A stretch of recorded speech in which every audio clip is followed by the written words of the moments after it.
கருத்து கணிப்பு முடிவுகள் உண்மை நிலையை வெளிக்கொண்டுள்ளது என்று தமிழ் மாநில காங்கிரஸ் கட்சி தலைவர் ஜே.கே. வாசன் தெரிவித்துள்ளார். காரைக்குடியில் செய்தியாளர்களை சந்தித்த ஜே.கே. வாசன் இவ்வாறு கூறினார். புதிதாக அமையவுள்ள மத்திய அரசு ஜிஎஸ்டியில் உள்ள சுமைகளை குறைக்க நடவடிக்கை எடுக்கும் என்று அவர் தெரிவித்தார். மேலும் கருத்து கணிப்பு முடிவுகள் உண்மை நிலையை எடுத்துரைப்பதாக ஜே.கே. வாசன் குறிப்பிட்டுள்ளார். வருகின்ற வருடங்களிலே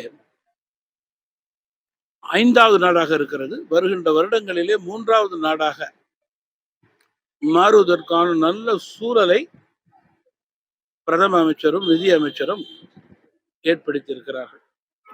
இப்படிப்பட்ட சூழலிலே ஜிஎஸ்டி போன்றவைகள் எல்லாம் மக்களுடைய எண்ணங்களை பிரதிபலிக்கக்கூடிய நல்ல நிலையை வருகின்ற நாட்களிலே புதிய அமைச்சகத்தின் மூலம் இன்னும் சிறப்பான முடிவுகளை எடுத்து மக்கள் மீது எங்கெங்கு எந்தெந்த இடங்களிலே சுமை இருக்கிறதோ, எந்தெந்த துறையின் அடிப்படையிலே இருக்கின்றதோ அவைகளெல்லாம் குறைக்கக்கூடிய ஒரு உயர்நிலையை அரசு எடுக்கும் என்பதிலே மாற்றுக்கிறது கிடையாது. தமிழகத்திலே அரசியல் காழ்ப்புணர்ச்சியோடு திமுகவும் கூட்டணி கட்சிகளும் தொடர்ந்து செயல்பட்டு கொண்டிருக்கிறது.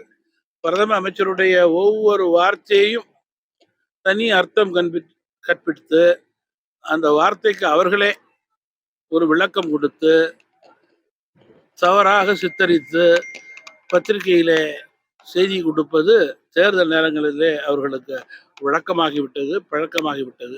இவரையெல்லாம் தாண்டி மக்கள் உண்மை நிலைக்கு ஏற்றவாறு வாக்களித்ததன் அடிப்படையிலேயே நேற்றைய தினம் கூட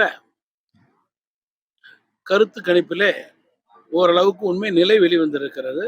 மக்கள் கணிப்பு இன்னும் அதிகமாக எண்ணிக்கைகள் கிடைக்கும் என்பதுதான் என்னுடைய கருத்து.